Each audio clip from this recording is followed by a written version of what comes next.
Everyone, welcome to my YouTube channel the exploring ROV। मी आता आहे माझ्या मामाच्या हळदी समारंभामध्ये आणि आज मी तुम्हाला आमच्या कोकणातील हळदी समारंभ सोहळ्याचा अनुभव माझ्या व्हिडिओमधून शेअर करणार आहे। तुम्ही पाहू शकता हळदीच्या कार्यक्रमासाठी स्टेज सुद्धा बांधले आहे।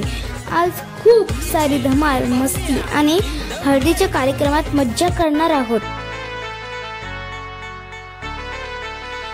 चला मग सर्वप्रथम मी तुम्हाला हळदी समारंभाच्या आधीच्या पहिल्या विधी कशा होतात त्या व्हिडिओच्या माध्यमातून दाखवतो। चूल दळणीचा कार्यक्रम म्हणजे जात्यावर तांदूळ दळले जातात। सर्वप्रथम नवरदेव जात्याची पूजा करतो, मग घरातील तसेच नातेवाईक जात्यावर चूल दळणी करतात।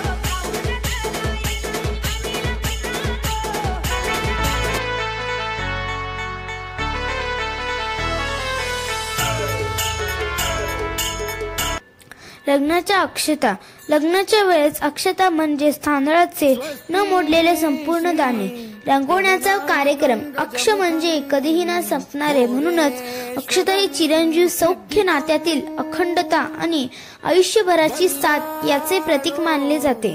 आशीर्वादाचं प्रतीक।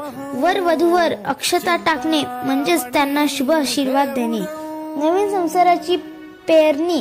अक्षता म्हणजे नवीन जीवनाची सुरुवात। अक्षता हे वधूवरांवर मंगलाष्टक म्हणत असताना शेवटच्या ओळीवर टाकले जातात।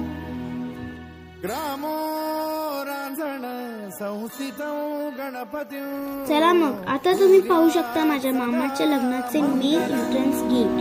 तिथे कपलचे कटआउट एंट्रन्सला लावले आहेत। किती छान दिसतात ना।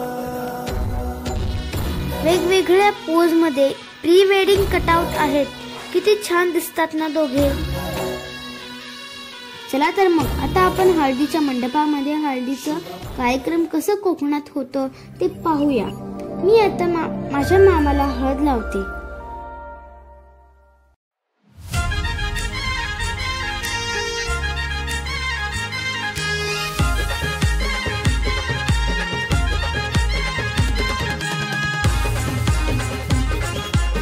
मी आता तुम्हाला आमच्या स्वप्नील मामाची ओळख करून देते। हा आहे आमचा स्वप्नील मामा। हाय करा सर्वांनी।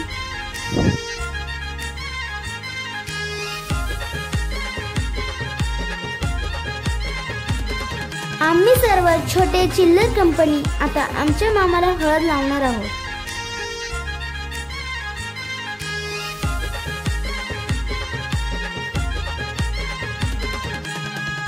आमच्या कोकणात दिवसभर हळद खेळली जाते, एकमेकांना हळदीने रंगवतो। आमच्या कोकणात हळदीला खूप सारी मज्जा येते।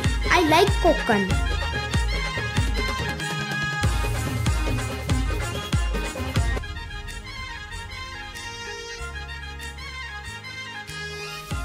त्याचप्रमाणे तुम्ही पाहू शकता आमच्या घरातील आजी आणि पाहुणे हळदीच्या दिवशी कोकणातील पारंपरिक हळदीची गाणी गातात।